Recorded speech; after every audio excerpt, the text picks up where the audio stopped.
Loss ஏஞ்சல்ஸை சேர்ந்த John Leonard ஒரு ஃபயர்மேனாகவும் ஒரு ஃபயர் இன்வெஸ்டிகேட்டராகவும் வந்திருக்காரு. அதாவது எங்கேயாச்சும் தீ பிடிச்சிட்டா அந்த நெருப்பை அணைக்கிறதும் அந்த நெருப்பு அங்கே எப்படி பிடிச்சதுங்கிறத இன்வெஸ்டிகேட் பண்ணி கண்டுபிடிக்கிறதும் தான் இவரோட முழு நேர வேலையாக இருந்திருக்கு. இதை ரொம்பவே நல்லா பண்ணிட்டு இருந்த இவருக்கு ஏகப்பட்ட ப்ரொமோஷனும் ஈஸியாக வந்திருக்கு. ஆனால் ஒரு கட்டத்தில் இவர் நெருப்பு அணைச்ச எல்லா இடத்துக்குமே அந்த நெருப்பை பற்ற வச்சதும் இவர் தானே கண்டுபிடிச்சிருக்காங்க. காலையில் போய் நெருப்பை பற்ற வைக்கிறதும், கொஞ்ச நேரத்தில் ஒரு ஃபயர்மேனாக போய் அந்த நெருப்பை அணைக்கிறதும், அதுக்கப்புறம் ஒரு வாரத்தில் அந்த கேஸை இன்வெஸ்டிகேட் பண்றதா சொல்லி ஒரு ஃபயர் இன்வெஸ்டிகேட்டர் வேலையை பார்த்து அதுக்கப்புறம் அந்த கேஸை க்ளோஸ் பண்றதும் இவர் ஒரு ரொட்டீனா பண்ணிட்டு இருந்திருக்காரு. அன்னைக்கு அந்த இடத்த பத்த வச்சதுக்கு அப்புறம் அந்த இடத்துக்கு போய் அணைக்க போறதுக்கு முன்னாடியே போலீஸ் அங்க போய் அங்க கிடைச்ச கைரேகைகளை வச்சு இவர் தான் அந்த நெருப்பை பத்த வச்சாங்கிறத கண்டுபிடிச்சு இவரை அரெஸ்ட் பண்ணியிருக்காங்க. பேசிக்கா இவர் நெருப்பு பத்த வச்ச எல்லா இடத்துலயும் கவர்மெண்ட்டுக்கு ஏகப்பட்ட லாஸ் வந்திருக்கு. அதோட 4 பேர் இறந்தும் போயிருக்காங்க.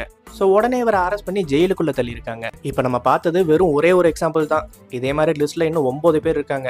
அவங்கள பார்க்கறதுக்கு முன்னாடி சேனலை சப்ஸ்கிரைப் பண்ணிக்கோங்க. அப்போ தான் நான் போடுற வீடியோ உங்களை வந்து சேரும்.